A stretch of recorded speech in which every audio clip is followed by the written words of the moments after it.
지원센터에서 일을 하고 있는 박상규라고 합니다. 간략하게 오늘 소개해드린 이제 무이동 도시재생 주민공무 사업에 대해서 잠깐 말씀드리고 사업 설명을 중앙부처 도시개발과 팀장님께서 말씀해 주실 텐데요. 지금 갖고 계신 이제 자료는 무이동 도시재생 사업에 대한 이제 주민들의 이해와 참여를 좀 높이려는 사업입니다. 그래서 주민 중심 사업의 추진 역량을 좀 강화하고 지금 지역에 계신 이제 주민분들의 어떤 공동체들을 발굴해서 그분들에게 힘을 실어드리는 그런 어떤 무이동 도시재생 주민공무 사업입니다.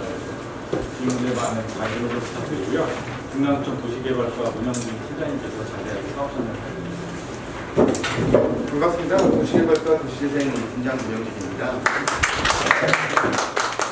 오늘 도시재생 관련해서 주민공무사업 협력에 참석해 주신 점 감사드리고요. 오늘 순서는 보시다시피 이런 순서대로 진행이 됐는데 여기 일단 눈이 부시니까 너무 끌게요.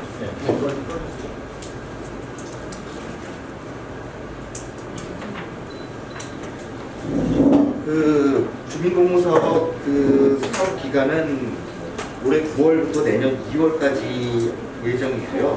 공모 기간은 7월 말까지입니다. 지금 공모 분야는 크게 보면은 3개 분야로 나눠져 있는데 첫 번째 사업 발굴 또는 사업 실행. 무기동 도시재생에 이제 적합한 신규 사업 아무거나 이제 발굴하고 이걸 이제 실행하는 부분에 대한 공모를 하는 거고요. 그리고 이제 도시재생 활성화 계획에 보면은 이렇게 이제 세부 사업들이 있는데 그 세부 사업들과 관련된 사업을 실행하겠다고 하는 사업. 요 두 분야에 있어서 팀당 300만 원에서 500만 원 정도의 지원금을 지원하려고 하는 거고 선정은 3팀 정도를 선정할 계획입니다. 물론 이제 요 금액은 이제 변동이 있을 수 있고 팀도 조금 변동이 있을 수 있습니다. 3팀이 될 수도 있고 2팀이 될 수도 있고 4팀이 될 수도 있고. 두 번째는 이제 거점 운영하고 분과 활성화 부분인데요. 거점 운영 부분은 지금 우리가 이제 주민들의 공동체 활동을 위해 가지고 마련한 거점들이 몇 개 있습니다. 그래서 이 2층 부분도 지금 보면은 주민들이 이제 자유롭게 오셔서 하시는데 예를 들어서 여기서 이제 내가 커피 같은 거를 판매를 해보겠다. 그래서 이제 여기서 커피를 판매 같은 걸 하면서 유료로 운영을 해가지고 이제 이 커피숍 같은 걸 하는데 그런데 관심 있는 주민들끼리 한번 운영을 해보겠다 이런 걸 하실 수도 있는 거고 그래서 이제 장미 가드닝 분과가 있는데 장미 가드닝 분과에서 지금 쓰고 있는 주민들도 있지만 그 공간을 이용을 해가지고 내가 무슨 프로그램을 진행하겠다 이런 걸 제안하실 수가 있고 그리고 이제 집수리 분과하고 어르신 분과 같은 경우에는 집수리 분과에서 내가 공구 같은 걸 사용을 해가지고 목공예 같은 데 하는데 내가 재주가 있다. 그래서 요거 관심 있는 주민들 대상으로 이제 프로그램을 운영한다든지 이런 걸 제안할 수도 있는 거고 어르신 분과에서 지금 어르신들을 대상으로 이제 복지 프로그램들을 운영하고 계신데 그거하고 이제 틀리게 나는 어르신 분과 운영을 안 하는 시간에 이런 프로그램들을 내가 운영을 해보고 싶다 이런 걸 제안하실 수 있는 거고 그리고 어린이 분과는 지금 오늘부터 이제 공사가 들어갔는데 8월 한 중순 정도면은 공사가 끝날 거고요. 신흥초등학교 앞에 있는 짱 분식 부분인데 그 부분에 있어서 내가 학생들한테 이제 김밥이라든지 아니면 간단한 이런 걸 판매하면서 거기서 나온 수익금 같은 거를 이제 운영비를 충당을 하면서 그런 걸 운영을 하고 애들이 이제 돌봄을 한다든지 이런 거 그리고 이제 거기가 북카페가 되니까 그런 걸 운영하면서 이제 북카페를 갖다가 내가 이제 운영을 해보겠다 이런 거를 이제 제안하실 수 있는 거고요. 요거는 분과든 분과원이 아니어든 아무 상관없이 신청 가능하신 사람입니다. 그리고 이제 우리가 이제 무슨 미디어 분과라든지 집수리 분과, 어르신 분과 이런 분과들이 이제 여러 개 있는데 그 분과를 갖다가 내가 이런 활동을 통해 가지고 활성화를 한번 해보겠다. 그래서 참여하지 않는 분들을 이렇게 참여를 유도를 해가지고 분과를 키워보겠다. 이런 사업 계획서를 제출하시면은 그 부분에 대해서도 심사를 해서 지원을 가능하고요. 그래서 분과 같은 경우에는 거점이 이미 있기 때문에 그 거점하고 분과 활성화를 같이 묶어서 신청을 하셔도 되고 분과 활성화만을 갖고 신청을 하셔도 되고 거점 운영에 대해서만 신청을 하셔도 됩니다. 그래서 이제 주제 지정 공모라고 하는 거는 지금 이제 도시농업이 우리 구에서 이제 크게 관심을 갖고 있는 부분인데 옥상에 보면은 그 상추 같은 거 이렇게 조그맣게 키워가지고 이렇게 찬거리 하시는 분들 계세요. 그걸 나 혼자만 키우는 게 아니라 우리 동네 골목을 갖다 같이 한번 해보겠다든지, 아니면은 우리 무기동에서 이런 쪽에 관심 있는 분들과 주민 모임을 만들어가지고 어디가 벤치마킹도 갔다 오고, 또 이런 걸 해보고 싶은 분들한테 처음에 시설하려면 돈을 많이 드니 조그만 이렇게 상추 같은 걸 키울 수 있는 화분 같은 걸 만들어서 그분들한테 이렇게 제공해주는 이런 사업을 해보겠다든지, 이런 게 가능한 거고요. 그리고 골목길 녹화 사업 같은 경우는 우리 지금 북동성당에 보면 옆에 그 이쁘게 이제 녹화가 돼 있잖아요. 그건 돈이 좀 많이 들어간 사업이고, 우리 동네에 이제 골목길이 조금 골목길이 있는데 집집마다 이제 화분을 놓고 키우고 있는데 그 화분들이 이제 통일되지 않고 그러다 보니까 좀 이 개수의 한계도 있고 좀 아쉬운 점이 있다. 요 골목길을 갖다가 내가 사는 골목길을 갖다 좀 녹화를 해보겠다. 요런 거를 이제 신청을 하시는 방법이 있는 거고요. 그래서 이제 마을 축제 기획 및 운영은 우리가 그 크리스마스 같은 때 이제 장미 축제 때는 이제 사람들이 많이 오는데 우리가 사계절 축제를 지향을 하고 있는데, 뭐 가을철에 뭐 별빛보기 축제라든지 아니면 크리스마스 때 뭐 눈꽃 축제라든지 이런 거를 내가 한번 해보겠다라고 할 때 그런 걸 이제 제안하셔가지고 하실 수 있는 거고, 길거리 프리마켓 같은 경우에는 그 문어리 뭐 리버마켓 같은 경우는 대규모 그건데 그 정도까지는 안 되더라도 우리 동네에 무기동 지역이 좀 살기 좋고 이렇게 좀 잘 사는 동네가 되려고 그러면 사람들이 좀 오고 쇼핑을 하는 그런 동네가 돼야 된다는데, 그런 상권이 좀 많이 죽어 있으니 토요일 일요일 같은 게 여기 오면은 뭔가 좀 살거리가 있고 볼거리가 있고 먹을거리가 있는 동네를 만들어 보겠다. 그래서 내가 이 거리에서 프리마켓을 한번 운영을 해보겠다. 이런 부분을 이제 제안하시는 분들이 되겠습니다. 그 신청 자격은 그 무기동 주민 5인 이상이거나, 아니 무기동 주민은 아니지만 내가 가게를 여기 갖고 있다 그러면은 최소한 주민협의체에는 가입하고 그 신청을 하셔야 됩니다. 그 대표 제한 이제 3위는 그 무기동 주민이어야 되고 무기동 주민협의체에 가입된 생활권자의 한 사람이 되겠습니다. 뒤에 이제 신청 요건하고 제한 사항은 뭐 직계 가족이 이렇게 신청한다든지 하는 거는 가부인이라도 뭐 1인으로 간주한다든지 이런 내용을 읽어보시면 될 것 같고요.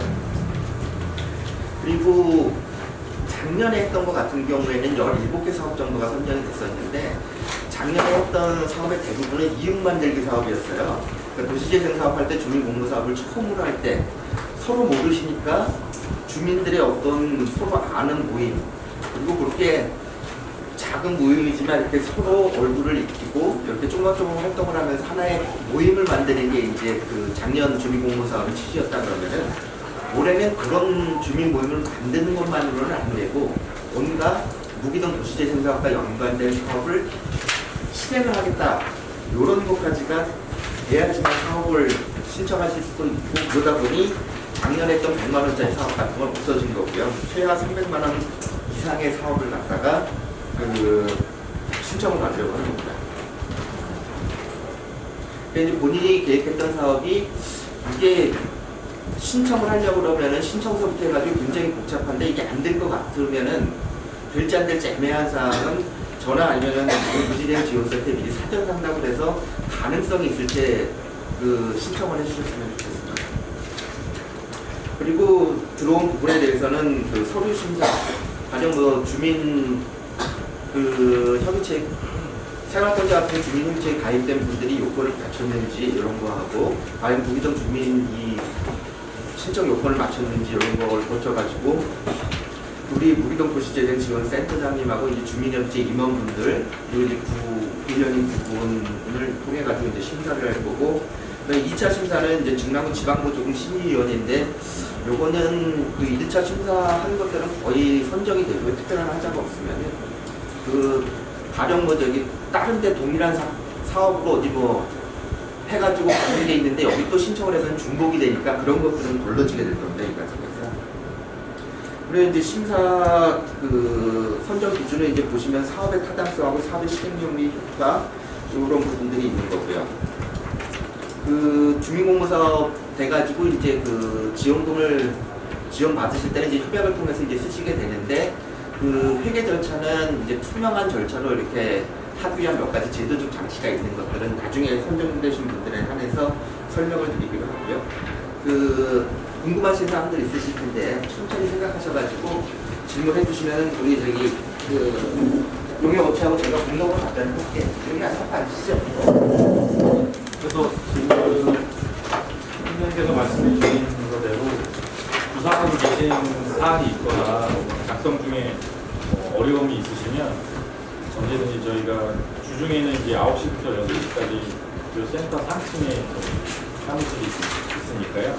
저희 직원들이 상세하게 답변을 좀 드리도록 하겠습니다.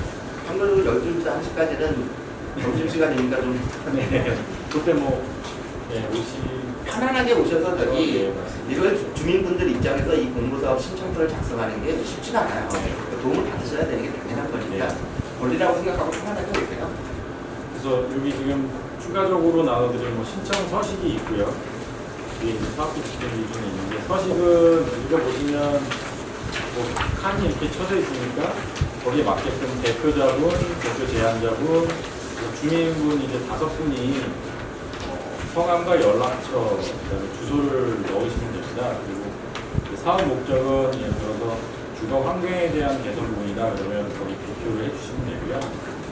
사업 내용은 첫 페이지는 간략하게 써주시고 뒤쪽에 이제 자세히 써주시면 되는데 사실 제일 이제 애로사항이 많으신 부분은 아마 사업비 내용이실 거예요.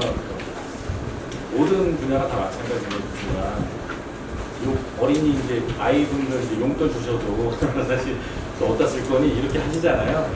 그런 것처럼 이제 아무래도 세금이다 보니까 이제 그런 부분에 대해서 좀 많은 생각들이나 이런 것들이 좀 담아줘야 될 거고 다만 여기가 이제 자부담 10%가 있습니다. 그래서 국고 지원 그다음에 이제 어떤 공공기금 같은 경우에 사업이 중간에 이제 중단되는 경우도 많고 그래서 책임성을 주민분들이 좀 가지셨으면 하는 차원에서 공공기금은 대부분 10%의 자부담이 있습니다. 그래서 자부담은 뭐냐면 예를 들어서 500만 원짜리 사업이다 계획을 했다 그러면 이제 주민 5분이 이제 10만 원씩 보태셔서 자부담을 통장에 넣어놓으시는 거죠. 그리고 이제 50만 원을 나중에 잘 쓰시